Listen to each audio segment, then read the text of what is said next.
Hello friends, BA honours part third के लिए कृषि भूगोल के अंतर्गत आज एक बहुत ही इंटरेस्टिंग टॉपिक हम लेकर के आए हैं आपके लिए। और इस टॉपिक का नाम है कॉमर्शियल लाइवस्टॉक रैंचिंग, व्यापारिक पशुपालन।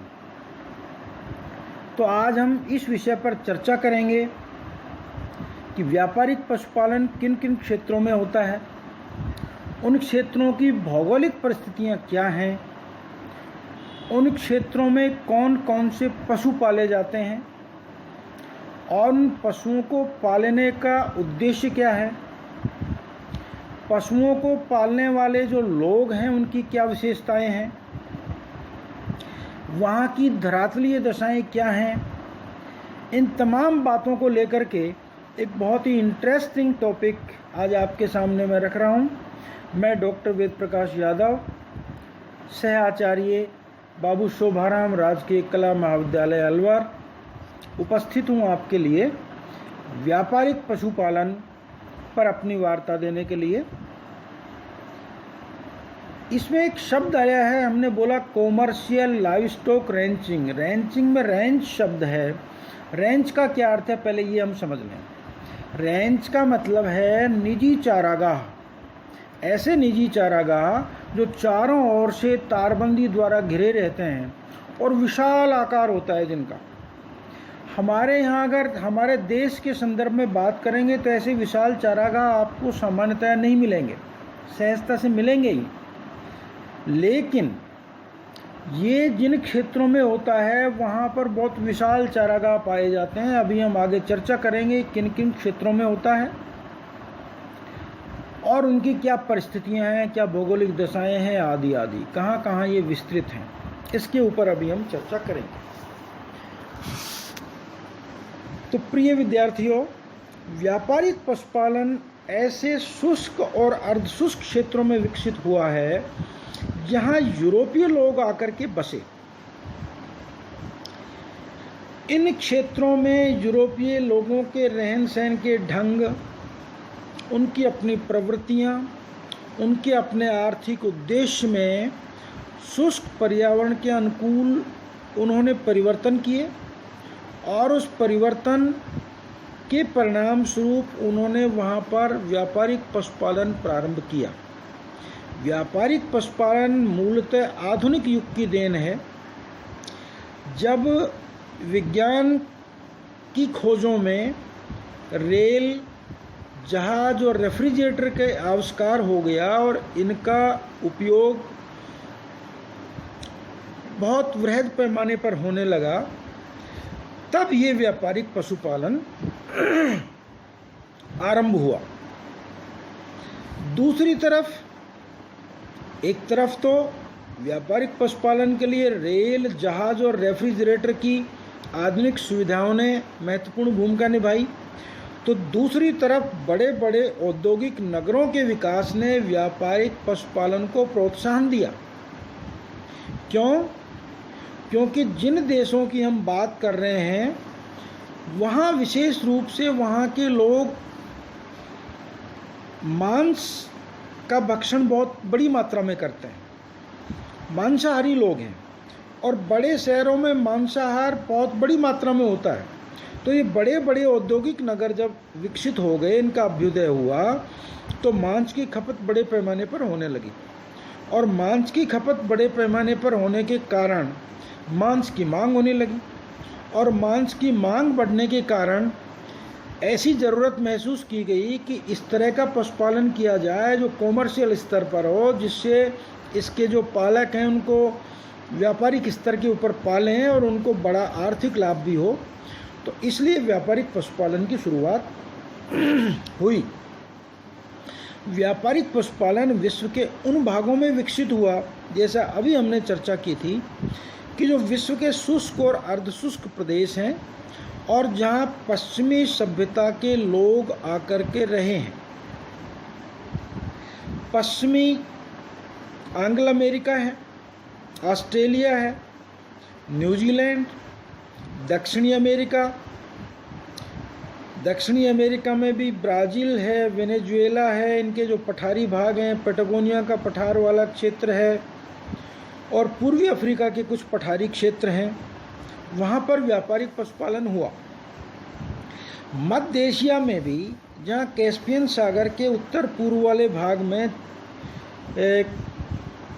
चलवासी पशुचारण होता था, नोमैडिक हर्डिंग होती थी, उन क्षेत्रों में भी वर्तमान में व्यापारिक पशुपालन आरंभ हो गया, क्योंकि वहाँ के किसानों ने भी ये देखा कि हम इन पशुओं को जिस ढंग से पाल रहे हैं उससे हमें आर्थिक लाभ कम होता है, तो आर्थिक लाभ की अधिक प्राप्ति के लिए उन्होंने भी कॉमर्शियल लाइव स्टॉक रैंचिंग का काम आरंभ कर दिया। अब प्रश्न आता है, हमने देखा कि किन किन क्षेत्रों में होता है, अभी उसका और विस्तार से बात करेंगे हम क्षेत्रों को लेकर के। पहले हम बात करेंगे कि व्यापारिक जो पशुपालन है उसकी विशेषताएं क्या क्या हैं। तो एक तो इसकी विशेषता है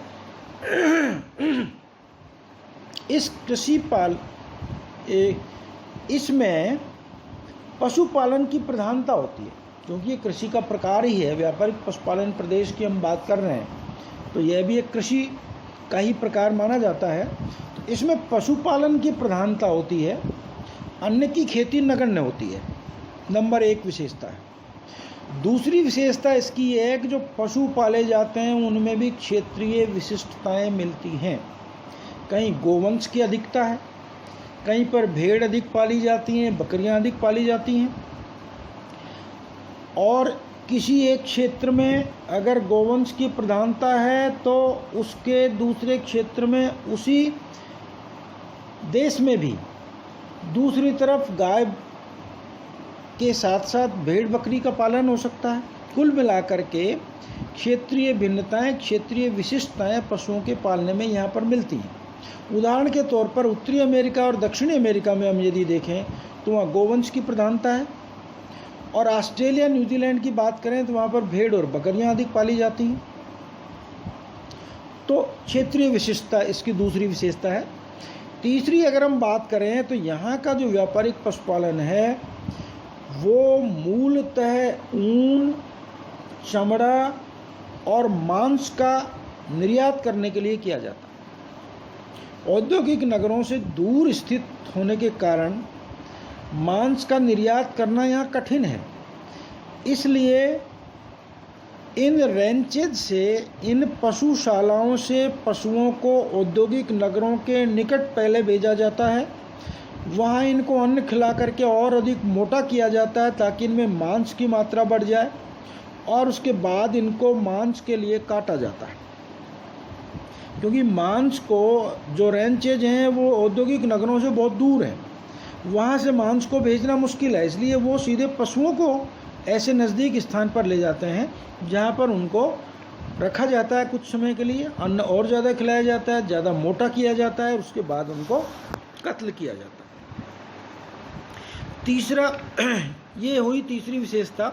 अब हम बात करते हैं आगे और विशेषताओं की। तो व्यापारिक जो पशुपालन है उसकी खास विशेषता ये है कि वैज्ञानिक ढंग से किया जाता है। अच्छी जात के पशुओं से पशुओं का संयोग किया जाता है जिससे नस्ल सुधार होती है, उत्तम नस्ल के जानवर होते हैं। इनके जो रैंचेज होते हैं, इनके जो चारागाह हैं, वो बाकायदा पूरी तारबंदी होती है। तारबंदी का उद्देश्य यह है कि जंगली जानवर इन पशुओं में आकर के नहीं मिलते, क्योंकि जंगली जानवर आकर के मिलेंगे तो इनकी नस्ल में मिश्रण हो जाएगा, वो अच्छी नस्ल नहीं रह पाएगी। दूसरा क्या है कि बाहर के जानवर आकर के बीमारी भी दे सकते हैं इन पशुओं को, तो बीमारी से सुरक्षा और नस्ल की गुणवत्ता बनाए रखने के लिए ये चारागाहों को तारबंदी करके रखते हैं। जंगली जानवरों से इनकी सुरक्षा भी होती है। इसके साथ ही रासायनिक घोलों से जानवरों को नहलाया जाता है ताकि इनको बीमारी ना लगे। समय समय के ऊपर टीकाकरण करवाया जाता है ताकि बीमारी से इनकी सुरक्षा रहे, और इनके जहाँ ये चारागाह है वहाँ उत्तम पानी की व्यवस्था होती है, और इनके उत्तम प्रबंधन होता है ताकि पशुओं को कोई दिक्कत नहीं हो और अधिकाधिक उत्पादन इनसे लिया जा सके। एक अन्य विशेषता है कि यहाँ के जो चारागाह होते हैं वो बहुत विस्तृत होते हैं। प्रारंभ में मैंने जिक्र किया था, बहुत विस्तृत होते हैं और अलग अलग देशों में इनकी साइज अलग अलग है। संयुक्त राज्य अमेरिका की बात करें तो यहाँ के चारागाह का औसत क्षेत्रफल 1000 एकड़ होता है। 1000 एकड़ एक बहुत विशाल क्षेत्र है जिसमें चारागाह संयुक्त राज्य अमेरिका में होते हैं। टेक्सास जो संयुक्त राज्य अमेरिका का एक राज्य है, दक्षिणी राज्य है, वहाँ तो इससे भी बड़े 100 वर्ग मील तक के विशाल चारागाह पाए जाते हैं। और ऑस्ट्रेलिया की बात करें तो ऑस्ट्रेलिया में चारागाहों का क्षेत्रफल इससे भी अधिक है।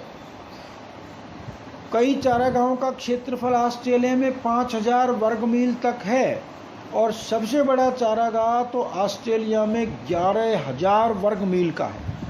आप कल्पना कर सकते हैं कितने विशाल चारागाह हैं। विशाल चारागाह होने का कारण ये है कि यहाँ पॉपुलेशन कम है, लैंड एरिया ज़्यादा है, यहाँ की भूमि जो है वो कृषि के योग्य नहीं है, जलवायु दशाएं जैसे हमने ऊपर डिस्कस कर लिया कि शुष्क और अर्ध शुष्क क्षेत्र हैं। इस तरह की विशेषताएं यहाँ पर पाई जाती हैं।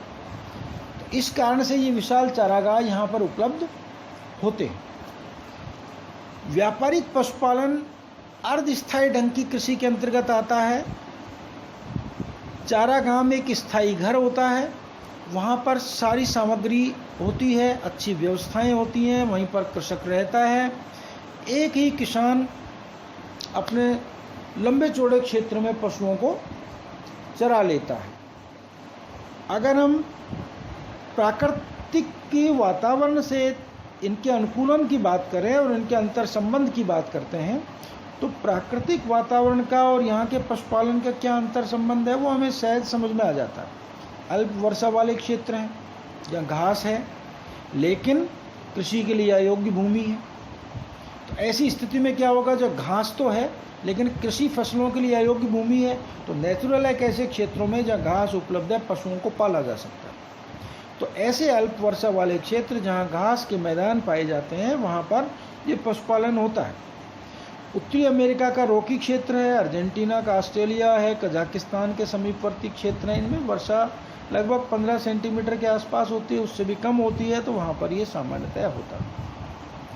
अधिक वर्षा और उच्च तापमान वाले क्षेत्रों में पशुपालन उपयुक्त नहीं होता है। आप पूछेंगे क्यों? क्योंकि ऐसे क्षेत्रों में एक तो घास की जगह वन होता है, बड़े वृक्ष पाए जाते हैं जहाँ पर पशुओं का घूमना चरना मुश्किल होता है, घासें कम होती हैं। दूसरा, यहाँ पर अधिक तापमान और अधिक वर्षा के कारण बीमारियाँ अधिक होती हैं, जिससे पशुओं को बीमारियाँ ज़्यादा लगती हैं और पशु मर जाते हैं, उनकी सुरक्षा नहीं हो पाती। इसलिए अधिकतर चारागाह शीतोष्ण कटिबंधों में या उष्ण कटिबंधों के उन क्षेत्रों में जहाँ पर तुलनात्मक दृष्टि से तापमान कम रहता है, पठारी भाग हैं, उच्च भाग हैं, वहाँ पर होता है। तो सारांश रूप में हम कह सकते हैं कि ये उन क्षेत्रों में है जहाँ पर कम वर्षा है, तापमान मध्यम है, धरातल ऐसा है जहाँ पर्याप्त घासें उपज सकती हैं, थोड़ी ऊंचाई वाला भाग है, इन क्षेत्रों में होता है। मानवीय तत्व की बात करें तो मानवीय जनसंख्या इन क्षेत्रों में बहुत कम पाई जाती है। कम जनसंख्या के कारण वहाँ पर खेती करना संभव नहीं है। जनसंख्या का भी एक फैक्टर है। हालांकि धरातलीय दशाएं, जलवायुवीय दशाएं ऐसी नहीं है जो वहाँ पर कृषि फसलें हों, लेकिन उसके बावजूद मानवीय तत्व भी है कि जनसंख्या विरल है। तो विरल जनसंख्या में चूँकि पशुपालन में कम लोगों की आवश्यकता है, इसलिए वहाँ पर पशु पालना अधिक उपयुक्त है। ये मानवीय तत्व भी वहाँ व्यापारिक पशुपालन के लिए फेवरेबल है। यहाँ का एक ही व्यक्ति अपने घोड़े को लेकर के पशुओं की सार संभाल कर लेता है, घोड़ा लेकर के इधर उधर घूमता रहता है, पशुओं को देखता रहता है। व्यापारिक पशुपालन में तकनीकी सुविधाओं की उपलब्धता भी आवश्यक है।